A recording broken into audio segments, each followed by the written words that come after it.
अन्य एक फरियादनी बात करिए तो तेमां आशीष राठोड नामना शख्से जुदा जुदा 7 लोको पासेथी 10.95 लाख रूपियानी छेतरपिंडी करी।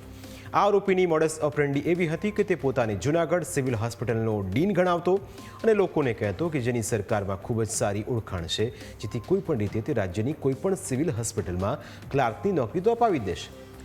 તે લોકોને વિશ્વાસ અપાવવા માટે ડોક્યુમેન્ટ્સ પણ માંગતો હતો। એટલું જ નહીં, જેને નોકરી મેળવવી હોય તેને તે ગાંધીનગર બોલાવતો હતો અને ત્યાં નોકરી વાંચુક પાસેથી તેના અસલ દસ્તાવેજો લઈને કચેરીની અંદર જતો રહેતો।